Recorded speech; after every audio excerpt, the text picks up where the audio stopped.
मुख्यमंत्री मुख्यमंत्री अपने हिसाब से कोशिश कर रहे हैं, मुख्यमंत्री अपने हिसाब से बढ़िया बात भी कह रहे हैं और वो कह रहे हैं कि गलती हुई है तो इसकी जांच भी होगी, एफआईआर का आदेश भी दिया, जुडिशियल कमीशन भी उन्होंने बिठाया, वो अलग विषय है।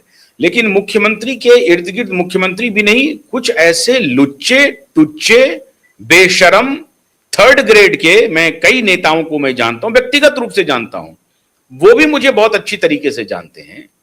वो थर्ड ग्रेड के नेता इतनी अभद्र बात बोल रहे हैं, मैं हैरान हूं। और मैं अगर उनके बारे में बोल दूं अभी कैमरे पर तो भूचाल आ जाएगा।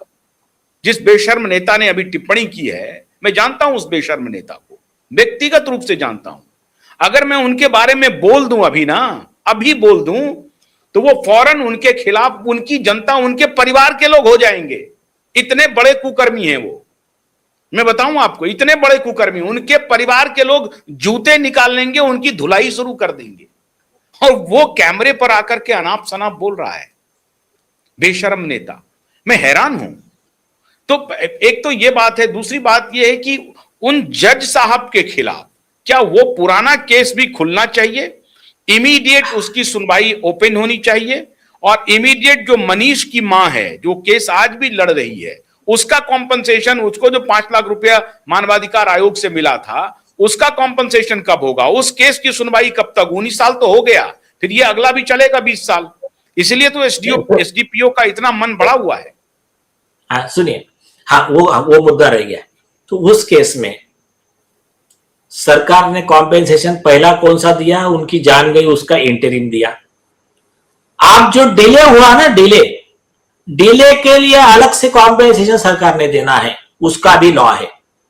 दूसरी चीज, सरकार अपने लेवल पे अलग गठित करे इंक्वायरी कमेटी, और हाईकोर्ट के चीफ जस्टिस के पास उनकी भी जिम्मेदारी है कि वो भी रिपोर्ट बुलाए कि इस मामले में कितने मजिस्ट्रेट आए और जिन्होंने इतने गंभीर विषय में इतने निग्लिजेंट तरीके से काम किया, इतना असंवेदनशीलता से काम किया कि मां बेचारी घूम रही है, उसका बेटा मर चुका और 14 साल से घुमा रहे, शर्म आनी चाहिए, एकाएक का जज है। तो आपको मैं बताता हूं कि एमपी द्विवेदी का एक जजमेंट है, उसमें सुप्रीम कोर्ट ने ऐसे मजिस्ट्रेट पे सो मोटो कंटेम्प्ट का एक्शन लिया था। सुप्रीम कोर्ट ने क्या कहा, आपके पास जब मामला आता है तो मामले की ग्रेविटी देखते हुए संवेदनशीलता से ह्यूमन राइट्स का प्रोटेक्शन करना और मतलब गलत चीजों को रोकना, ये तुम्हारी जिम्मेदारी है। इस पे सुप्रीम कोर्ट के कई गाइडलाइन है। तो उस पे उसको न लागू करते हुए, उसके हिसाब से काम ना करते हुए, तुम ऐसा कैजुअल तरीके से ओके अदर साइड टू से अगली डेट, अरे इतना। तो सुप्रीम कोर्ट ने कहा कि ऐसे असंवेदनशील आदमी को हम तो जेल में ही भेजने वाले थे, लेकिन वो जज ने आके माफीनामा लिख कर दिया कि मैंने कहा कि हम लोगों को सुप्रीम कोर्ट के गाइडलाइन मालूम नहीं थे, मैं अभी ज्वाइन हुआ हूं। तो सुप्रीम कोर्ट ने कहा कि हमारे गाइडलाइन मालूम नहीं थे, ये डिफेंस किसी जज को अवेलेबल नहीं है, मुझे लॉ पता नहीं था, ये कोई बोल सकता है क्या? मतलब कल चल के खाना आदमी मर्डर कर देगा और आगे बोलेगा अच्छा चाकू मारना गुनाह होता है, सॉरी मुझे मालूम नहीं था कि चाकू मारने से मर्डर होता है। तो ये ऐसे डिफेंस नहीं चलेंगे। सुप्रीम कोर्ट ने कहा कि हम इस जज को जेल में भेजने वाले थे कंटेम्प्ट में, लेकिन इसने माफी मांगा और यंग जुडिशियल ऑफिसर इसको जेल में ना भेजते हुए इसके कंडक्ट को उसके पर्सनल सर्विस फाइल में नोट करने का हम ऑर्डर कर रहे हैं कि हम इसको डिसअप्रूव करते हैं इसका कंडक्ट। मतलब इसका मतलब होता है आगे चल के जज को सस्पेंड या डिसमिस कर दो। तो ये जिम्मेदारी माननीय पटना उच्च न्यायालय के माननीय चीफ जस्टिस साहब की है कि वो एक इंक्वायरी कमेटी बनाए, रजिस्ट्रार जनरल या कोई भी एक जज के थ्रू या फिर प्रिंसिपल डिस्ट्रिक्ट जज के थ्रू पूरी लिस्ट बनाइए केस में कितने मजिस्ट्रेट होकर गए और कितने सरकारी वकील आकर गए, और अगर उसमें से जो भी एक्ट ऑफ ओमिशन के जितने लोग जिम्मेदार हैं सबके ऊपर में डिपार्टमेंटल एक्शन तो अलग से होगी, कंटेम्प्ट की एक्शन तो अलग से होगी, उनके ऊपर क्रिमिनल प्रोसिक्यूशन चलना चाहिए। और एक जाते जाते मैं एक और जजमेंट देता हूं, हमारे सुप्रीम कोर्ट के माननीय जस्टिस पालडीवाला साहब का डिवीजन बेंच का बहुत सुंदर जजमेंट है, महावीर वर्सेस स्टेट 2025 का। उसमें उन्होंने कहा कि कोई भी मैटर में कोर्ट में मामला आता है तो उस केस के सही केस लॉ क्या है, कानून। पब्लिक प्रोसिक्यूटर कोई पुलिस प्रोसिक्यूटर नहीं है। He is not a mouthpiece of police, he is not a mouthpiece of state. वो ना सरकार का माउथपीस है ना पुलिस का माउथपीस है, वो न्यायिक अधिकारी है।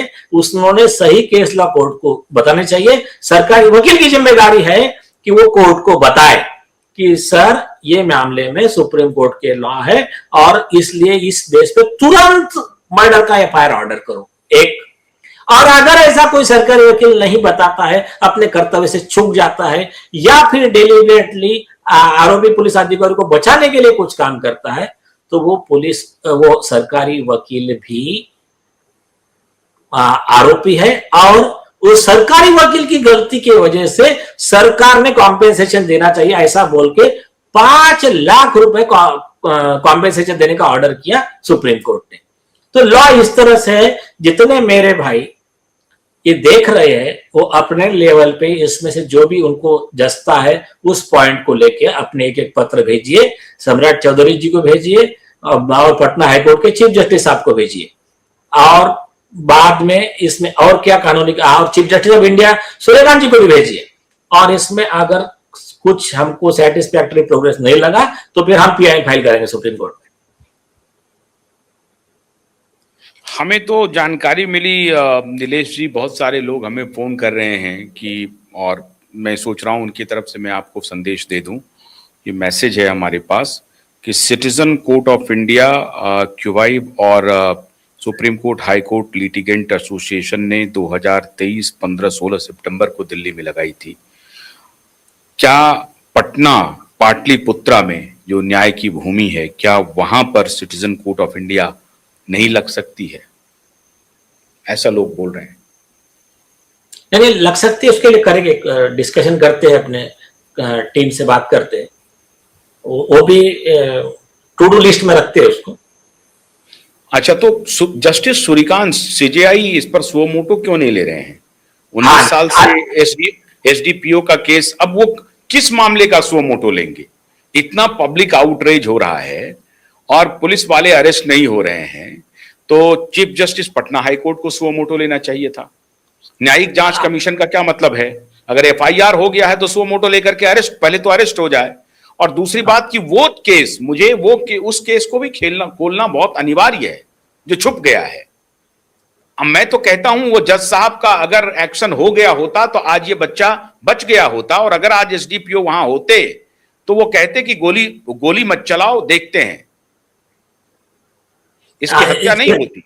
आपने बहुत अच्छा पॉइंट निकाला। मैं इसमें 2 मुद्दे बोलता हूं। पहला, सुप्रीम कोर्ट का खुद जजमेंट है और जिसको रिलाय करके विनेश कुमार का, और जिसको रिलाय करके 2020 में Mangesh Chauhan versus state of Maharashtra का बॉम्बे हाईकोर्ट का डिवीजन बेंच का जजमेंट है। तो वो जजमेंट जो है ना, उसमें क्लियर लिखा है कि अगर कोई आरोपी है उसके ऊपर कार्रवाई अगर नहीं हो रही है तो आप सोशल पोल्यूशन को बढ़ा दे, क्रिमिनल सोसाइटी में घूम रहे हैं और ये democratic country should not afford, या हम ऐसा इसको अफोर्ड नहीं कर सकते हैं कि ये सोशल पोल्यूशन हो, तो court will be Fehling in its duty if action is not taken. ये एक पॉइंट हो गया। दूसरी चीज, आप पूरा देश जानता होगा, अगर भूल गए होंगे तो मैं फिर से याद दिला रहा हूं, वो डायरेक्टली कंसर्न टू द माननीय सूर्यकांत जी, आप जरा इस पे गौर कीजिए। लखीमपुर खीरी का केस हुआ था, केंद्र सरकार के कैबिनेट मिनिस्टर क्या नाम था उनका, अजय मिश्रा टैनी कुछ तो भी था, तो उनके केस में उनका बेटा आरोपी था, उनको नीचे के कोर्ट से बेल मिल गई। तो बेल मिल गई, इसके ऊपर में सुप्रीम कोर्ट के उस समय के चीफ जस्टिस ऑफ इंडिया ने सुओ मोटो कॉग्निजेंस लिया, कहा कि ये इतने डेथ के केस में पूरा जनता का आक्रोश है, इसमें बेल कैसे मिल गई इनको? तो फिर सरकार को आदेश दिया, आप बेल कैंसल का अर्जी लगाइए इनका। बेल कैंसल हुई, आरोपी लोग जेल में गए। तो ये केस में तो अभी स्टेज वो आने की है, बेल तो भगवान की दया से इनका नहीं होगा, लेकिन अरेस्ट क्यों नहीं हो रहा है? तो इस बात पर सूर्यकांत जी आप सो मोटो लीजिए कि इतना क्लियर केस है, हत्या का केस दर्ज हो चुका है, आरोपी अरेस्ट क्यों नहीं हो रहे? भरत तिवारी के फैमिली को कॉम्पेंसेशन क्यों नहीं मिल रहा है? तो जब क्या है, evil tolerated is evil propagated. अन्याय को सहना, अन्याय को बढ़ावा देना है। At injustice anywhere is threat to justice everywhere. आज भरत तिवारी पे हुआ, इसको अगर जनता विरोध नहीं करेगी, इसको रोकेंगी नहीं, तो कल सबकी बारी है। कल किसी का भी भाई बेटा कोई भी हो सकता है कि जिसके ऊपर ऐसा एक क्रिमिनल माइंड का पुलिस अधिकारी कुछ भी अन्याय करेगा। तो ये जो है इसको रोकना है, तो पूरे देश की जनता ने एक साथ आना है और इसका विरोध करना है। जितनी कठोर कार्रवाई होगी आरोपी पुलिस वालों पे, उतना आगे की लॉ एंड ऑर्डर बेटर रहेगी। और इसके पूरे देश के माननीय Suryakant ji, you are chief justice of India, not chief justice of supreme court. आप पूरे देश के चीफ जस्टिस हो, तो आपकी जिम्मेदारी ज्यादा है। इसमें सुओ मोटो कॉग्निजेंस लीजिए, ये आपसे हाथ जोड़ के विनती है। तो बहुत बहुत शुक्रिया नीलेश ओझा जी। आपने एक बात तो कह ही दी कि इस मुद्दे पर आप पीआईएल भी फाइल करेंगे सुप्रीम कोर्ट में।